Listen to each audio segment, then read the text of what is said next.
अगर ये नजर आपकी ढूंढ रही है कि ये करुणा कहाँ भाग चली जा रही, किसके ओर जा रही भाई, किसके ओर खींच रही मुझे, तो पता होगा कोई दुखी आदमी है, कोई साधक, बहुत बड़ा साधक होता है, एकदम हृदय खींच जाना चाहिए उस आदमी की तरफ।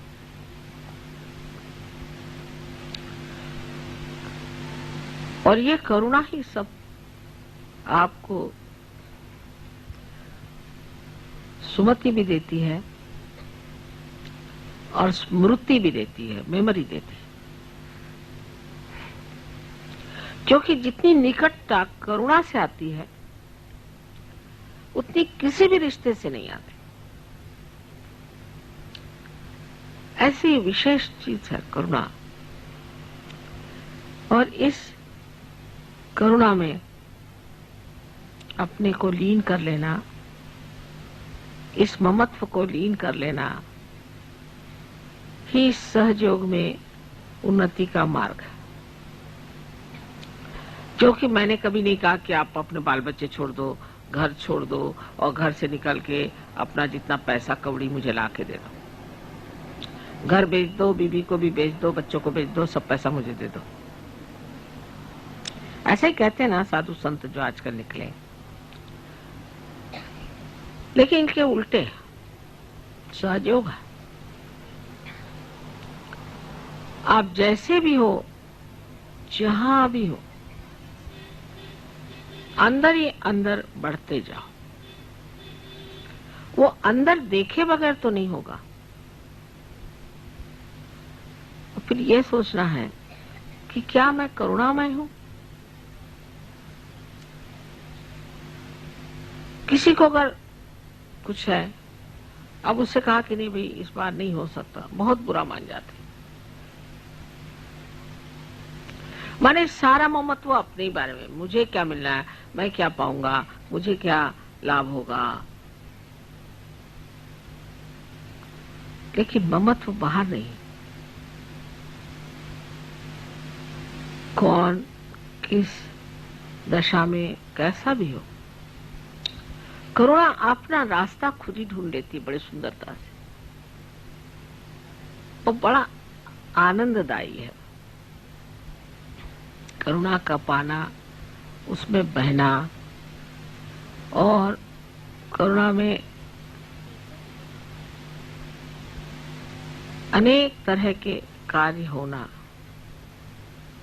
आनंददायी तो है, लेकिन उस आनंद में लोभ नहीं होता कि ये आनंद मैं बार बार पाऊं। उसकी प्रचिति नहीं, कॉन्शियसनेस नहीं होती।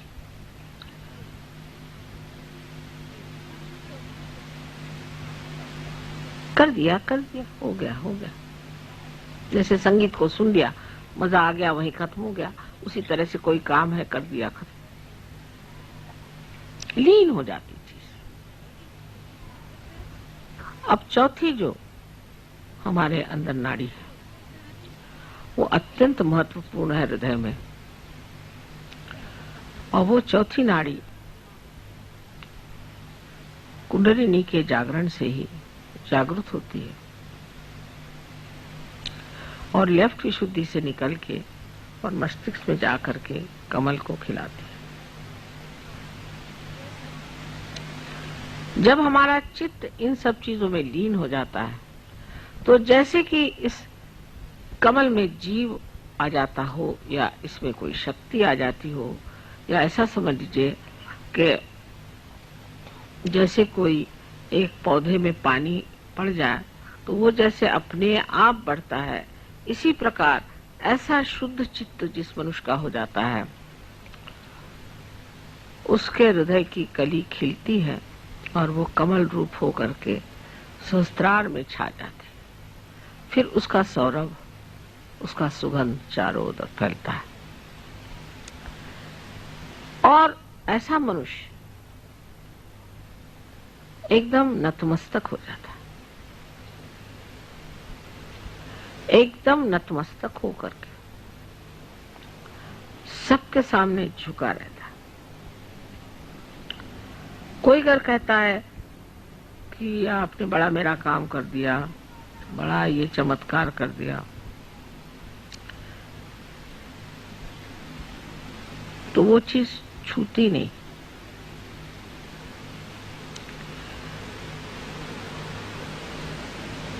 जैसे कि आनंद की लहरें बाहर की ओर तट पे जाकर के नाद करती हैं, किंतु वापस नहीं लौटती। उसी प्रकार जिस मनुष्य की यह स्थिति हो जाती है,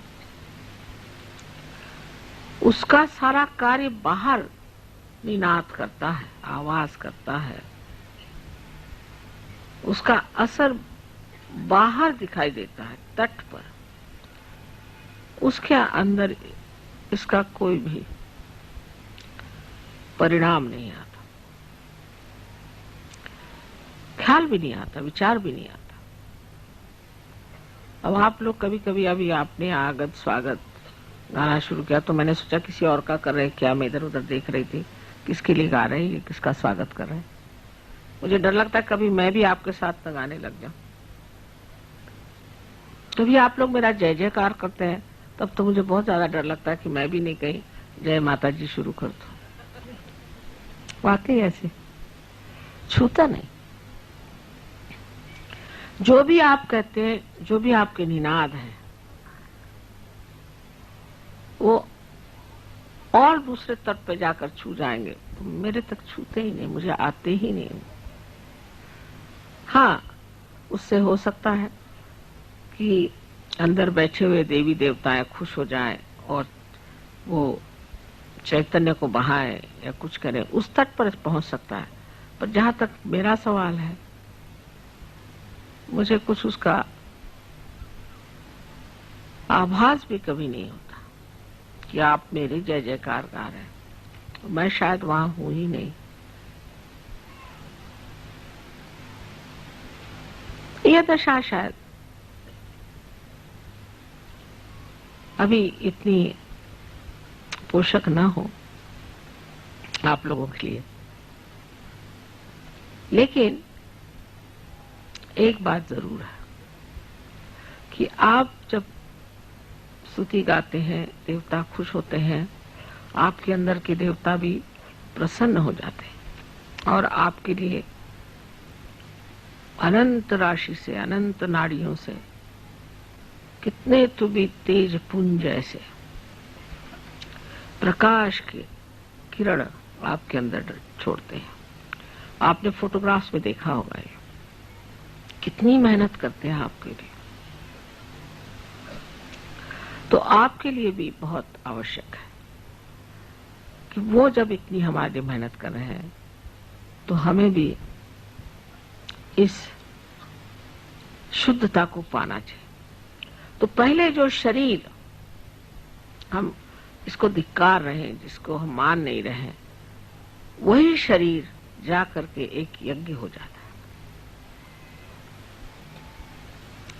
यज्ञ माने ऐसे कि अब हमारा शरीर है, हो रही तकलीफ, तो ये तो तकलीफ होनी है क्योंकि ये यज्ञ है ना।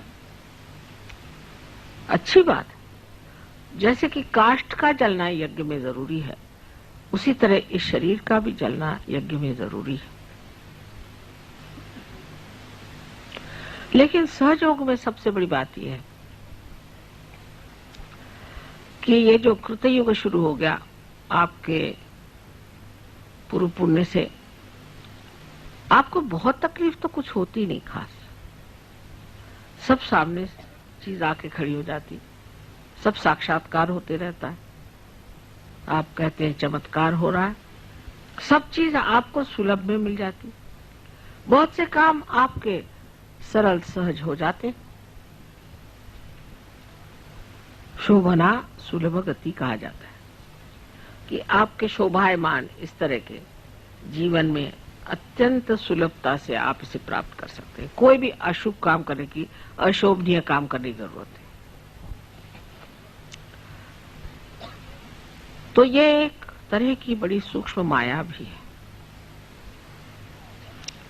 कि उसमें यह नहीं सोचना चाहिए कि ये समझ सारे चमत्कार हमारे लिए इसलिए हो रहे हैं क्योंकि हम कोई बड़े भारी सहयोगी हैं।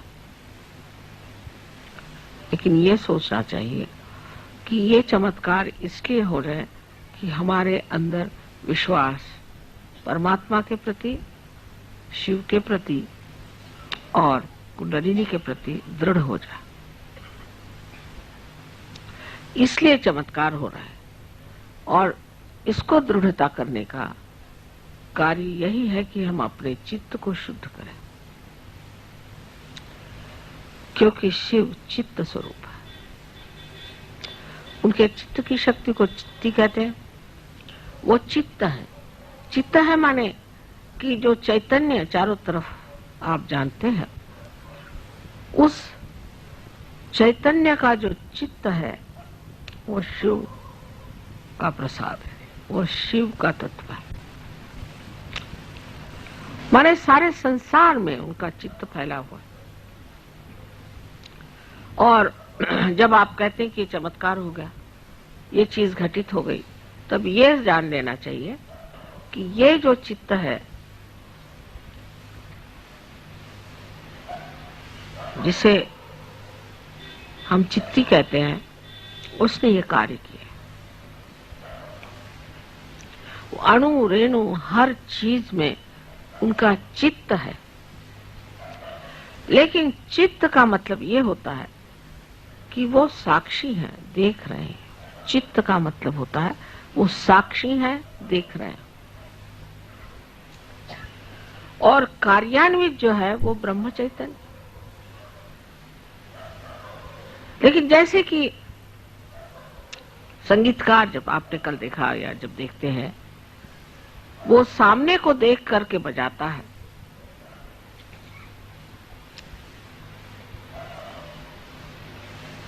उसी प्रकार ब्रह्म चैतन्य उस चित्त की दृष्टि को देख करके ही कार्यान्वित होता है।